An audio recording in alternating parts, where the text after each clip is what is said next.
കോഴിക്കോടിന്റെ ഇന്നത്തെ കഥയിൽ ഭർത്താവ് കൂട്ടുകാരിക്ക് ബിസിനസ് തുടങ്ങാൻ ഒരാളിൽ നിന്ന് പണം കടം വാങ്ങി നൽകിയ വിഷയമാണ് അവതരിപ്പിക്കുന്നത്. പണം കടം വാങ്ങിയ ആളുടെ വീട്ടിലെത്തുമ്പോഴാണ് ഭർത്താവും കൂട്ടുകാരിയുമായുള്ള അടുത്ത ബന്ധം ഭാര്യ അറിയുന്നത്. തുടർന്നുള്ള നിമിഷങ്ങളിൽ ഭാര്യ നടത്തുന്ന പ്രതികരണം എന്തായിരിക്കും? കാണാം കെണിക്കുരുക്കിലെ ചിരിക്കഥ.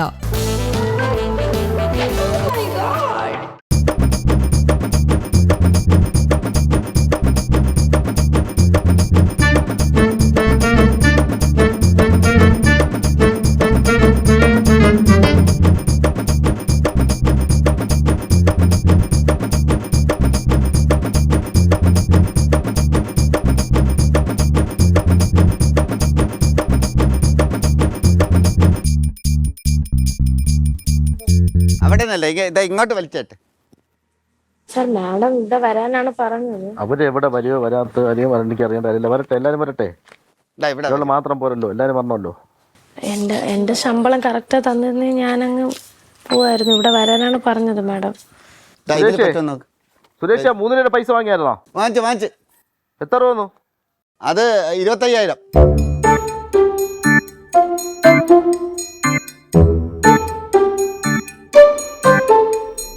നീ ഇവിടെ കൊണ്ടാടേ വാ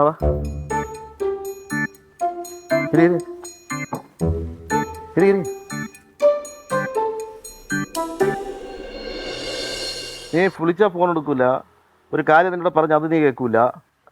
എത്ര നാൾ തന്നെ ഫോൺ വിളിക്കണേ? എന്റെ ഫോൺ നമ്പർ നിനക്ക് അറിഞ്ഞൂടെ അല്ലേടെ? അറിയാം, വർക്കിലായിരുന്നു, അതുകൊണ്ടൊക്കെ ഡ്യൂട്ടിയിൽ തിരുവനന്തപുരത്താ ഡ്യൂട്ടി. അതിന് ഫോണെന്നൊരു സാധനം കയ്യിൽ വെച്ച് എന്തിനാ സംസാരിക്കല്ലേ? സാറേ ഫോൺ വിളിച്ചാലും എടുക്കൂല, ഞങ്ങളുടെ ശമ്പളം ഒന്നും തരാത്തത് സാറേ. അവളെ വിളിച്ചപ്പോൾ അവൾ പറയുന്നു നിന്നെയാണ് എൻ്റെ പുള്ളി ഏർപ്പാട് നീയാന്ന്. അപ്പം ഞാൻ എന്ത് ചെയ്യണം? എത്ര വർഷമായെന്നറിയാം നീ വാങ്ങിച്ചിട്ട്? എന്നാ വാങ്ങി? 2012. എത്ര രൂപ വാങ്ങി? 10 ലക്ഷം രൂപ. നീ 3 മാസം എനിക്ക് കറക്റ്റായിട്ട് 30,000 രൂപ വെച്ച് 2 ദിവസം അവനെ ഏൽപ്പിച്ചു. 2 മാസം അല്ലേ? 2 പ്രാവശ്യം അവനെ ഏൽപ്പിച്ചു, 1 പ്രാവശ്യം എന്നെ ഏൽപ്പിച്ചു. ഇതല്ല നീ ഇത്ര മാസമായിട്ട് നീ പൈസ ഉണ്ടോ? പലിശ ഉണ്ടോ? മുതലോ പലിശ നീ ഇതുവരെ തന്നിട്ടുണ്ടോ? മുതല് വേണ്ട, നീ പലിശയിലും കൊടുക്കാറുണ്ടേ. എത്ര പ്രാവശ്യം നിന്നെ വിളിച്ചു? എത്ര പ്രാവശ്യം ഞാൻ ഫോണിൽ വിളിച്ചു, പല നമ്പറിൽ നിന്നും വിളിച്ചു. നിന്റെ അവളെവിടെ? അവളെ വിളിച്ചല്ലോ. മാഡം ഇങ്ങോട്ട് വരാന്ന് പറഞ്ഞു. ഞങ്ങളുടെ പൈസ എന്ത് സാറേ തരാത്ത? എത്ര മാസമായി ഇങ്ങനെ കിടന്ന് വിളിക്കുന്നു സാറിനെ. നിങ്ങൾക്ക് എത്ര മാസം ശമ്പളം? എനിക്ക് 6 മാസത്തോളം ഉണ്ട്. അതുപോലെ എന്നെക്കാട്ടിൽ കൂടുതൽ ആൾക്കാർക്കുണ്ട് ഇനി കൊടുക്കാൻ. നമ്മുടെ അടുത്ത് പറഞ്ഞിട്ട് കാര്യമില്ല, മുതലെടുത്ത് പറഞ്ഞിട്ട് കാര്യമില്ല. നീ അവന്റെ അടുത്ത് പറ. ഫോൺ വിളിച്ച ഇപ്പോഴാണ് കാണുന്നത്. കണ്ടല്ല എപ്പ മുങ്ങിയതാണെന്നറിയാമോ? സാറിനെ മാഡം വിളിച്ചില്ലേ? വിളിച്ചിട്ട് ഇങ്ങോട്ട് വരാൻ പറഞ്ഞില്ലേ? അവൾ വിളിക്കുമ്പോൾ ഫോൺ എടുക്കാൻ അറിയാം. കാശ് തന്ന ഞാനിപ്പം മണ്ടൻ.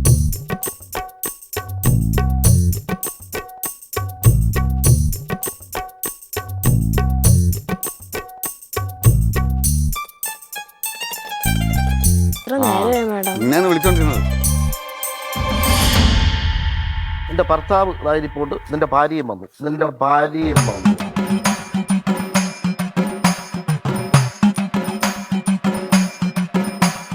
അതിരിക്കട്ടെ, ഇതാര്? ഇതാരാണ്?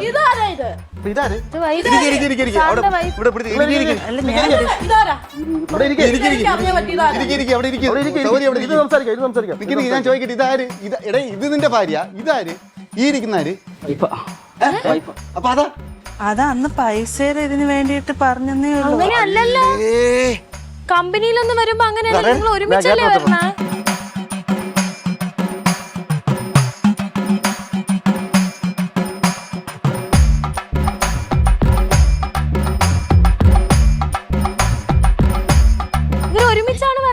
ഒരു കമ്പനി നടത്തുന്നവര് ഒരുമിച്ചല്ല, 2ആയിട്ട് വരാൻ പറ്റും. റൂമിൽ പോവോ ഒരുമിച്ച്? ഓഫീസ് റൂമിനകത്ത് കയറി കഥ അടച്ചിരിക്കും, എന്നിട്ട് പറയും ചർച്ച. ആവശ്യമില്ലാത്ത സംസാരിക്കുന്ന എന്തിനാണ്? ഇത്രയും വർഷം നിന്ന് ജോലി ഇത് നിനക്ക് ജോലി ക്യാഷ് തന്നിട്ടുണ്ട്, സാലറി തന്നിട്ടുണ്ട്, ഇപ്പോഴല്ലേ മുടങ്ങിയത്?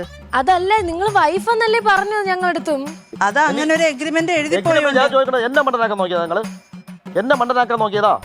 എന്റെ വൈഫ് കൊണ്ടുവന്നേ അന്ന് പൈസയുടെ അല്ല ആവശ്യം നിങ്ങൾ ഇടപാട് ഞാൻ നിങ്ങൾ 2 ദിവസം എടാ പൈസയുടെ ആവശ്യം എന്ന് പറഞ്ഞിട്ട് സ്വന്തം ഭാര്യ മാറ്റി മറിച്ചിട്ട് കണ്ട പെണ്ണുമായിട്ട് നിനക്ക് എങ്ങനെ പരിചയം? നമ്മൾ 5-6 വർഷമായിട്ട് കമ്പനിയാണ്. അതെ, ഇത് 2022-ലല്ലേ സാറിൻ്റെ നിന്ന് പൈസ മേടിക്കുന്നത്.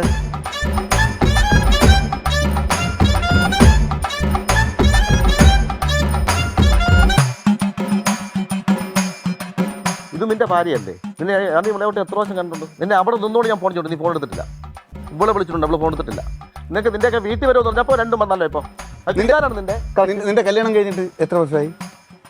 ഈ കല്യാണം കഴിഞ്ഞിട്ടല്ല, ഈ കല്യാണം കഴിഞ്ഞിട്ട് 13 വർഷം. കുറച്ച് പറയടേ. 13 വർഷം. ചേടാ ദ്രോഹി.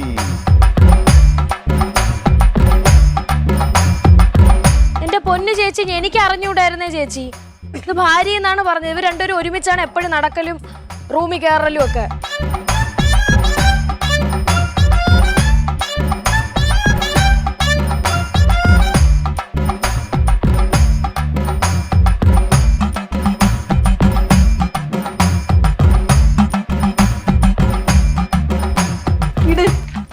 എങ്ങനെയല്ല ഞാൻ പറയുന്നൊന്ന് കേക്ക്. ഇവരെ നിങ്ങൾ ഈ ആവശ്യമില്ലാതെ പറ്റിപ്പോയാണ്. ഞാൻ ഒരു പറയുന്ന കേക്ക് പറയുന്ന കേക്ക് കരയല്ലേ വിട്ടിട്ടുണ്ട്, ബഹളം ഉണ്ടാക്കല്ലേ. പറയുന്ന കേൾക്കാം. ആ ഒരു നമ്മുടെ ഒരു സുഹൃത്തിൻ്റെ കയറപ്പ് നിന്നിട്ട് ഇടനിലക്കാരനായിട്ട് നിന്നിട്ട് ചെക്ക് കൊടുത്തു പോയി. ആ ചെക്ക് തിരിച്ച് മേടിക്കണം. പെട്ടുപോയതാണ് ഞാൻ, പെടുത്തിയതാണ്. വോഡാഫോണിൽ പോയ പരിചയപ്പെട്ട കൊട്ടാരക്കരയുള്ള അവളുമായിട്ട് ഇങ്ങക്ക് എന്തോ ബന്ധം? അത് വിളിക്കായിരിക്കും. ബിസിനസ് ആവശ്യമായിട്ട് പൈസ വേണമെന്ന് പറഞ്ഞപ്പോൾ ഞാൻ അങ്ങനെ എടുത്ത് കൊടുത്തു. ഇത് കൂടുതലൊന്നും ഇനി എനിക്ക് അറിയണ്ട.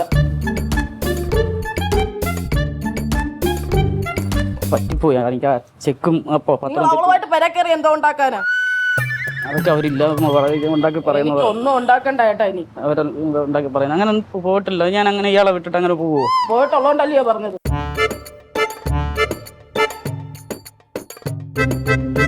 എന്തായാലും നമുക്ക് എന്തെങ്കിലും സംസാരിച്ച് ഒത്തുതീർപ്പാക്കിയിട്ട് ചെക്ക് ലീഫ് മേടിച്ച് ഈ പത്രം മേടിച്ചിട്ട് പറയുന്നത് ഇങ്ങോട്ട് നോക്ക്. ഇത്ര നാള് കേട്ടില്ലയോ? അത് മതി.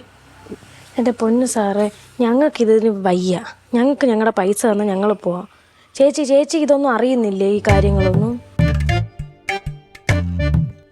എൻ്റെ അടുത്ത് പറഞ്ഞത് ഞങ്ങൾക്കെല്ലാം അറിയാവുന്ന അവരാണ് വൈഫെന്നാണ്. എന്നാൽ ആ ബിസിനസ്സിൻ്റെ ആവശ്യമായിട്ട് അങ്ങനെ നിന്നിട്ട് ഇടനിലയിട്ട് പൈസ വാങ്ങിയതായിരുന്നു. പക്ഷേ അത് പെട്ടുപോയി. ഞാൻ ആദ്യം ഒരു 3-4 തവണ കറക്റ്റ് എമൗണ്ട് അടച്ചതായിരുന്നു. എത്ര പ്രാവശ്യം നിങ്ങളെ ഒരുമിച്ച് കണ്ടിട്ടുണ്ട്? എത്ര പ്രാവശ്യം? ആ ബിസിനസ്സിൻ്റെ വണ്ടിയിലായാലും ആ ഓഫീസ് റൂമിലായാലും എത്ര പ്രാവശ്യം കണ്ടിട്ടുണ്ട്. അപ്പം ഞങ്ങൾ എപ്പോഴും ചോദിക്കുക, എന്താ ഇത്ര വീട്ടിൽ ഭാര്യയും ഭർത്താവും വീട്ടിൽ സംസാരിക്കാൻ സമയമില്ലേ? അവരെന്തിനാണ് ഈ റൂമിനകത്ത് വന്നിരുന്ന് സംസാരിക്കുന്നതെന്ന് എത്ര പ്രാവശ്യം ചോദിച്ചിട്ടുണ്ട്. അപ്പോൾ തമാശ പോലെ ചിരിച്ചല്ലേ കളഞ്ഞത്. ഞാൻ ചോദിക്കട്ടെ, യഥാർത്ഥത്തിൽ ആരാണ് ഭാര്യ? അപ്പൊ അതോ കൂടെ കൊണ്ടു നടന്ന അതോ ഇത്ര നാള്?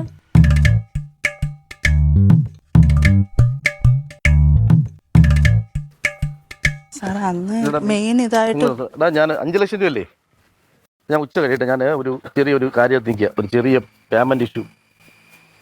പേയ്മെന്റ് ഇഷ്യൂ അതായിട്ട് സംസാരിച്ചോണ്ടിരിക്കുക. ഞാൻ വിളിക്കാം. സാർ ഞാൻ പറഞ്ഞില്ലേ അന്ന് മെയിൻ. എനിക്കിതിപ്പോ ഒന്നും അറിയേണ്ട കാര്യമില്ല. ഇതിപ്പോ ആരും നിന്റെ ഇത് 2 ഭാര്യയുണ്ടോ നിനക്ക്? ഒരാൾ. കുട്ടിയുടെ പേരെന്തുവാ? ശരി ശരി. വൈഫാണോ? അപ്പൊ ഇവൻ എന്നെ എനിക്കറിയാവുന്ന വൈഫ് ഇതാണ്. ഒരു മെഴുതിരി കമ്പനി തുടങ്ങാൻ തോന്നുന്നുണ്ട്. ഇവർ 2 കൂടെ വന്ന് എഗ്രിമെന്റ് ചെയ്ത് അതിപ്പോൾ ജീവിതമാർഗ്ഗമല്ലേ എന്ന് സംഭവം പറഞ്ഞ് 10 ലക്ഷം എൻ്റെ കയ്യിൽ നിന്ന് നമ്മൾ 2 പേരൂടെ തന്നെയാണ് അത് തുടങ്ങിയത് സാർ. അല്ലെന്ന് ഞാൻ പറഞ്ഞില്ലല്ലോ. നിങ്ങൾ 2 പേരെ വിളിച്ചിട്ട് നിങ്ങൾ ഫോൺ എടുക്കില്ലല്ലോ. ഞാൻ ആരെ വിളിക്കണം സാർ? ഇപ്പോഴല്ലേ അതിന്റെ കുറച്ച് ഇവർക്കും സാലറി ഒക്കെ പെൻഡിങ്. എന്റെ വിഷയമാണോ? അത് എന്റെ വിഷയമാണോ? മലയാളി, ഞാൻ ഒരു കാര്യം പറയട്ടെ. ഇവരെ തമ്മിൽ 3 പേരും കൂടെ വിട്ടോടും. അവര് 2 ഭാര്യ ഒരു ഭർത്താവും കൂടെ തീരുമാനിക്കും. നിങ്ങൾ 2 ഭാര്യ അവനും കൂടെ തീരുമാനിക്കട്ടെ. അല്ലാതെ ഇതിപ്പോ ഇവിടെ തീരുമാനമാക്കാതെ പറയേ. ആരെ? ശ്രീ അങ്ങനെയാ വിളിക്കുന്നത്. ശ്രീന്ന് തന്നെയാ വിളിക്കുന്നത്. അയ്യോ, അന്ന് എല്ലാത്തിനും കൂടെ നിന്ന് ഹെൽപ്പൊക്കെ ചെയ്തിട്ട് പിന്നെ ഇപ്പൊ ഇങ്ങനെ കാണിക്കുമ്പോ എങ്ങനെയാണ്? ഇനി തീരുമാനം ആക്കിയതേ ഇവിടുന്ന് പോകും. വാങ്ങി തന്ന പൈസ തിരിച്ചു കൊടുക്കുന്നതിനൊരു സോഴ്സ് കണ്ടെത്തണ്ടേ നമുക്ക്? വൈഫിന്റെ അടുത്ത് സംസാരിക്കേ. വൈഫിന്റെ അടുത്ത് സംസാരിക്കാൻ നീ 2 കൂടെ മേടിച്ചാൽ ഞാൻ ചെലവാക്കണോടി. നീ രണ്ടും കൂടെ മേടിച്ചത് ഞാൻ കൊടുക്കണോ പൈസ? അത് നടക്കത്തില്ല. നീ രണ്ടും കൂടെ എന്താന്ന് വെച്ചാൽ തീരുമാനിച്ചു. നിങ്ങൾ ഭാര്യ ഭർത്താവല്ലേ? നിങ്ങൾ ഉണ്ടാക്ക്. ഇത്രയും എത്ര നാളായാലും മനസ്സിലായല്ലോ. ഇവിടെ എഗ്രിമെന്റില് എവിടത്തെ അഗ്രിമെന്റ് ആയാലും നീ അവിടെ കിട്ടാൻ മേടിച്ചേ കൊടുക്കടി. ബഹളം ഉണ്ടാക്കിയിട്ട് ഒരു കാര്യമില്ല. നീ കൂടുതൽ ന്യായം പിടിക്കാനും വേണ്ട, പിടിക്കേണ്ട ഒരു ആവശ്യം. ചേച്ചി ചേച്ചി ദാ, നിക്ക്. അവിടെ ഇരി ചേച്ചി. അത് അവര് സംസാരിച്ച് ക്ലിയർ ആയിട്ട് നീ കൂടുതൽ ആ കൊച്ചിന്റെ സംസാരിക്കേണ്ട കാര്യമില്ല ഞാൻ കൊടുക്കണോ അതിന്? നീ ഒക്കെ മേടിച്ച് ചെലവാക്കിയല്ലേ? അത് തന്നെ ഞാൻ ചോദിക്കട്ടെ, ഞാൻ ചോദിക്കണ്ടാടി. നീ രണ്ടും കൂടെ മേടിച്ചത്. നീ രണ്ടും കൂടെ കൊടുത്താൽ മതി. നിങ്ങൾ കണ്ടോ? നിങ്ങൾ കണ്ടോ? പിന്നെ ഇതിനകത്ത് വലിക്കാനാണ് എഴുതി വെച്ചേക്കുന്നത്. ഞാനിപ്പോ ഇന്നിപ്പോ ഇതിന് വിളിച്ചപ്പോ വന്നത് ഇവര് തമ്മിലെ വിഷയങ്ങൾ ഉണ്ടാക്കാനോ ഒന്നിനും അല്ല. അവര് തമ്മിലല്ലടി, നീയും അവനും കൂടെ ഉള്ള ബന്ധം എന്താന്ന് എനിക്ക് അറിയേണ്ടത്. ഇത്രയും നാളില്ലാത്ത ഞാൻ അറിയാത്ത ഒരു ബന്ധം നിങ്ങൾക്ക് രണ്ടുപേർക്കോ. നിനക്ക് ഇപ്പൊ എവിടെ നിന്നാണ് ഈ ഭാര്യ?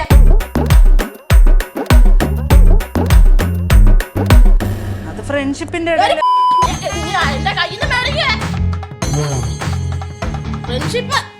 എനിക്കുണ്ട് ഫ്രണ്ട്സ് ഒക്കെ. ഫ്രണ്ട്ഷിപ്പ് ഉണ്ടായിട്ട് എന്തായാലും ഇങ്ങനെയാണ്. അപ്പൊ നിങ്ങൾ അങ്ങനെയാണോ കാണുന്നത്? എനിക്കുണ്ടോ?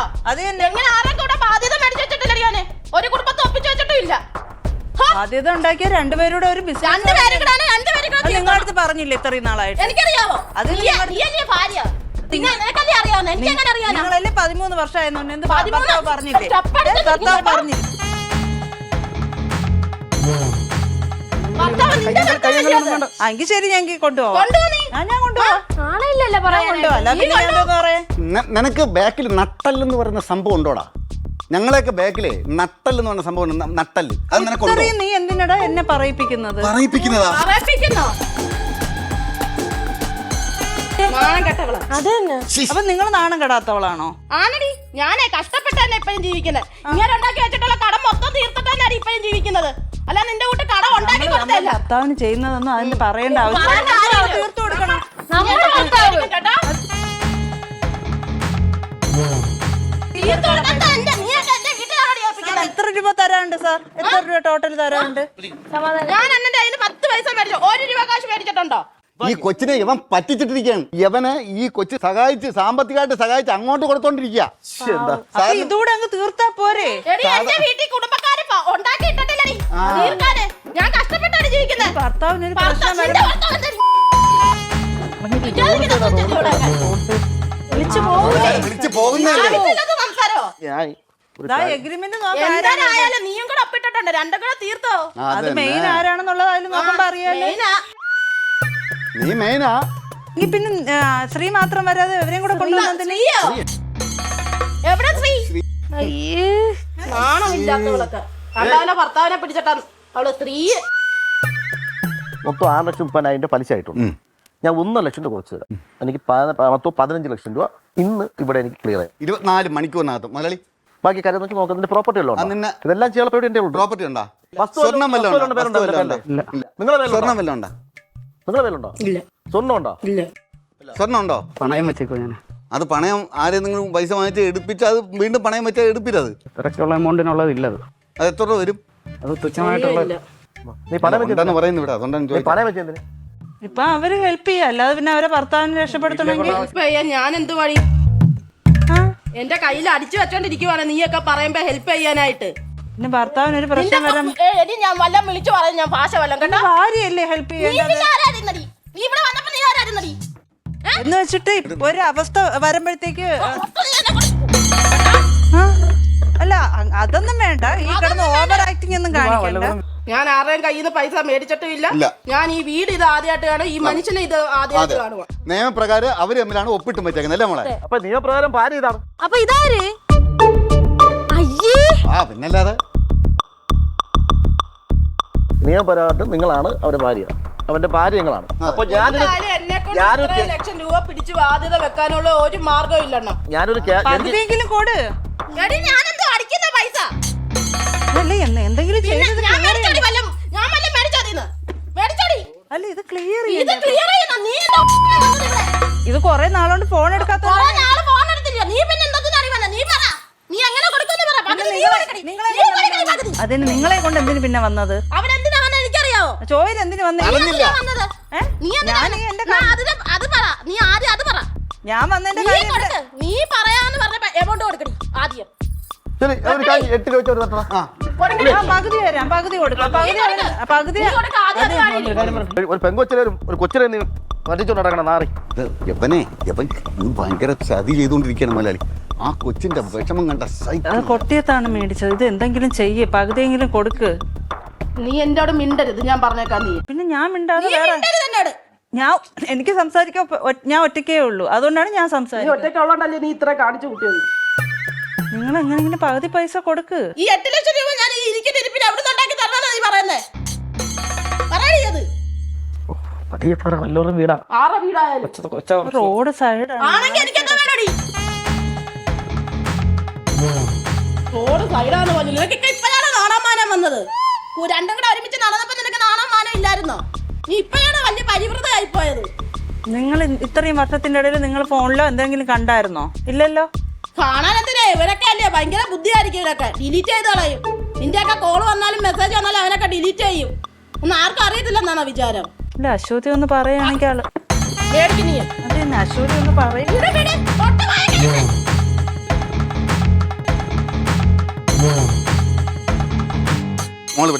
മോളവിടെ ഇരുന്ന് കാര്യം പറയും. കാര്യം വിശദമായിട്ട് പറഞ്ഞു. നീങ്ങോട്ട് എടാ, നിനക്കൊക്കെ ഉണ്ടല്ലേ എന്തെങ്കിലും ബുദ്ധിപൂർവ്വം ചേച്ചി ചെയ്യണം, അല്ലാതെ ബുദ്ധിപൂർവ്വം ചെയ്യാൻ എന്റെ കുഞ്ഞ് എന്റെ 1 രൂപ കാശില്ല. ഞാൻ പോയി കഷ്ടപ്പെടുന്ന ഒരു പച്ചക്കറി കട നിൽക്കുവോ ഞാൻ? ചേച്ചി എന്റെ കൈ ചെയ്യാനോ എനിക്ക് കൊടുക്കാനോ അല്ലെങ്കിൽ വിൽക്കാനോ ഒന്നുമില്ല. ചേച്ചി ഇതൊന്നും ശ്രദ്ധിക്കാത്ത എന്താണ് ചേച്ചി? രാവിലെ 3 അവിടെ ഇവിടെ ഒക്കെയാ മോളെ ജോലിക്ക് പോവും. ഒരാഴ്ച 2 ആഴ്ച കഴിയുമ്പോ വീട്ടിൽ വരും. വീട്ടിൽ വന്ന് എങ്ങോട്ടും പോകത്തില്ല. ഞാൻ രാവിലെ ഇറങ്ങി ജോലിക്ക് പോവും. ഈ പോണത് ഇതൊക്കെ ആയിരിക്കും ചേച്ചി. അത് ചേച്ചി ശ്രദ്ധിക്കാതെ ഇരിക്കുന്നത് കൊണ്ടാണ്. ഇതൊക്കെയാണ് ഈ പോകുന്നത്. ആ സ്ത്രീക്ക് ഇനി പൈസ കൊടുക്കാൻ ചേച്ചിയുടെ കയ്യിലുണ്ടോ? ആ സാറിന് കൊടുക്കാൻ ഞങ്ങളുടെ ശമ്പളം ഇനി ഞങ്ങളുടെ കീഴിൽ തന്നെ എത്ര പേര് 15-20ഓളം ആൾക്കാരുണ്ട്. ഇനി അവർക്ക് കൊടുക്കണം പൈസ. എത്ര രൂപയാണെന്ന് അറിയാമോ ഓരോരുത്തർക്ക് കൊടുക്കേണ്ടത്?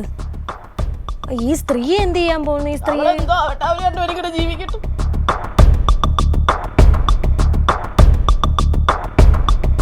പൈസയുടെ കാര്യത്തിൽ ഞാൻ ചോദിക്കണം, വ്യക്തമായിട്ട് നീ കേൾക്കണം. നിനക്കിനി ഈ ഭാര്യയെ കൊണ്ട് മര്യാദയ്ക്ക് നീ ജീവിക്കുകയാണെന്നുണ്ടെങ്കിൽ 2 മാസത്തെ അവധിയും കൂടെ മുതലാളി തരും. ഏത് ഭാര്യയും കൊണ്ട്? ഈ കൊച്ചിനെ കൊണ്ട് സന്തോഷത്തോടെ ജീവിക്കുകയാണെന്നുണ്ടെങ്കിൽ. ഇല്ല, നീ വേറെ രീതിയിലാണ് പോകണമെങ്കിൽ നിനക്ക് ഇപ്പം ആരുടെ കൂടെ ജീവിക്കാൻ പറ്റും നിനക്കിപ്പം? പൈസ പൈസയോടെ ജീവിക്കണം. പൈസ തന്നല്ലേ പറ്റുള്ളൂ, എന്നിട്ടല്ലേ. ശരി, തന്നില്ലെങ്കിൽ നീ പൈസ തന്നില്ലെങ്കിൽ ഈ മോളെ കൂടെ ജീവിക്കൂലേ? പിന്നെ വേണ്ടാന്ന് പറഞ്ഞ സ്ഥിതിക്ക് ഞാൻ പിന്നെ എന്ത് ചെയ്യണ്ടേ? എങ്ങനെ നീ എന്ത് ചെയ്യും? പിന്നെ അത് ദേഷ്യത്തിൽ പറഞ്ഞു. നീ അപ്പം പിന്നെ എവളോട് ജീവിക്കാൻ വേണം? നമ്മള് ദേഷ്യത്തില് ഒരു വട്ടം അല്ലല്ലോ പറഞ്ഞു, ഒരു 3-4 വട്ടം പറഞ്ഞു എന്നെ വേണ്ട. ഞാൻ പുള്ളിക്കാരിയോടൊപ്പം കൊണ്ടുവന്നു. പുള്ളി അവർക്ക് അതാ സന്തോഷം എന്നുണ്ടെങ്കിൽ ഞാൻ പിന്നെ അതല്ല ചെയ്യാൻ പറ്റുള്ളൂ. ദ്രോഹി നിന്നെ ഉണ്ടല്ലേ. ആ കൊച്ച് ഇത്രയും സമയം ഒരു എന്ത് മാന്യമായിട്ടാണ് സംസാരിക്കുന്നത്. ഞാൻ ഇത്രയും നാളായിട്ട് നിന്റെ വീട്ടിൽ അന്വേഷിച്ചോന്നാ. മുതലാളി ക്ഷമിക്കണം. ചേട്ടാ അടിക്കൊന്നും ചെയ്യില്ല ചേട്ടാ. നിന്നെ ഉണ്ടല്ലേ ഒന്നിന്റെ ആവശ്യമുണ്ട്. പാവപ്പെട്ട കൊച്ചിനെ ദ്രോഹിച്ചിട്ട് നിന്നെ എന്തെന്നറിയോ? ഇത് ഈ പാവപ്പെട്ട ഇത്രയും ആ നിഷ്കളായ കൊച്ചിനെ എടാ, ഇത്ര ആയിട്ട് ആ കൊച്ചു പറഞ്ഞ കേട്ടടാ, നന്ദിയില്ലാത്തവനെ. എടാ, മതി. ആ കൊച്ചു ഇത്ര ആയിട്ട് ആ കൊച്ചു പറയണ അവള് വന്ന് പിടിച്ചാടാ നിന്നെ. ഈ അടി കൊണ്ടപ്പോ അവള് വന്ന് പിടിച്ചാ. ഇതാണ് സ്വന്തം ഭാര്യ എന്ന് പറഞ്ഞു. പറഞ്ഞു മനസ്സിലായ?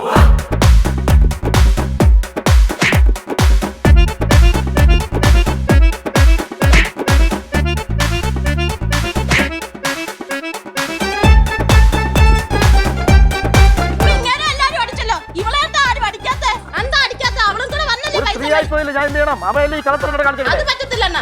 രണ്ടുപേരും കൂടെ പൈസ മേടിച്ചെന്നാ അവക്ക് അടി കൊടുക്കണം.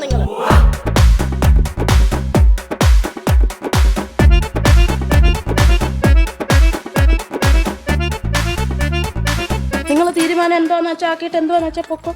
രണ്ടുപേരും കൂടെ പോകും. ഇല്ലേ, അങ്ങനെ അങ്ങ് പോവല്ലേ. അങ്ങനെ പോലെ അങ്ങനെ പോയാ ഇതൊന്നും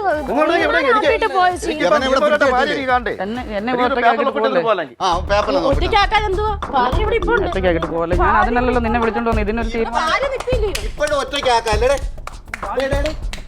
ഇതിനകത്തൊരു ഒപ്പിട്ട് കൊടുത്തിട്ട് ഞാൻ ഒപ്പിടത്തില്ല. ഞാൻ ഒപ്പിടത്തില്ല. ചേച്ചി. അല്ല, നിങ്ങൾ ഒപ്പിട്ട് കഴിഞ്ഞാൽ ഞങ്ങൾക്ക് 2 മാസം അവധി കൊടുക്കും. ഞാൻ എവിടെ നിന്ന് ഒപ്പിച്ചു തരണോ നീ പറയുന്നത്? സമാധാനായിട്ട് ചേച്ചി പറയണ ക്യാൻസൽ.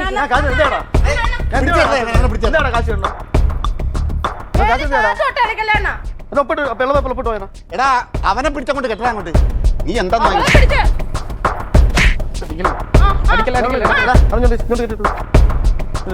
ഒപ്പിട്ട് വേണം ഞാൻ ഒപ്പിട്ട് വേണം ഒപ്പ് അവരോട് ഒപ്പിട്ട് വാങ്ങല് ലാസ്റ്റ് ആയിട്ട് ചോദിക്കാണ് ഇപ്പൊ ഇവിടെ ഇരി. ഞാൻ ഒപ്പിട്ട് വേണം മോളെ ഞാൻ വീട് ചോദിക്കും എന്തോ പരിപാടി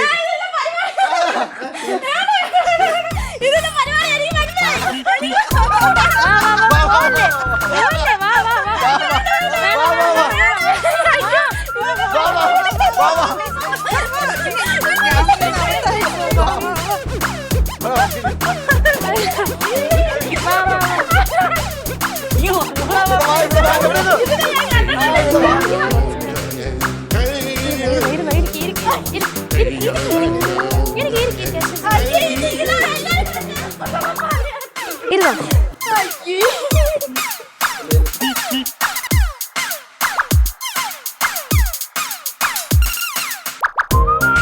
ഭയങ്കര പെർഫോമൻസ് അയ്യോ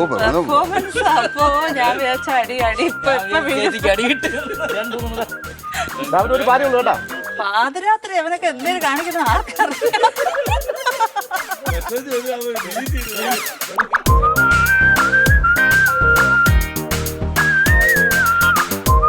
10 ലക്ഷം ഒന്നും നമ്മുടെ കൈ എളുപ്പം എടുക്കാനുള്ള ഒരു എമൗണ്ട് അല്ല. പിന്നെ അതിന്റെ കൂട്ടത്തിൽ ഒരു പെണ്ണിന്റെ വിഷയം കൂടെ പറഞ്ഞപ്പോ അതിനൊക്കെ ആയിട്ട് സങ്കടം. കാര്യം ഇടയ്ക്കിടയ്ക്ക് താലിയിൽ നോക്കുന്നു, നീ എവൻ വല്ലതും കെട്ടിയതാണ്. കമ്മ്യൂണിറ്റി ഇവിടെ വകയായിട്ട് സമ്മാനങ്ങൾ വരുന്നുണ്ട്. വളരെ സന്തോഷത്തോടും സ്വീകരിക്കുക. ആദ്യം ക്യാഷ് പ്രൈസ് ആണ്. ഇതാ കൂടാതെ മെൻസ് വേൾഡ് ബാലരാമപുരം ആൻഡ് നെയ്യാറ്റിന് നൽകുന്ന സമ്മാനം.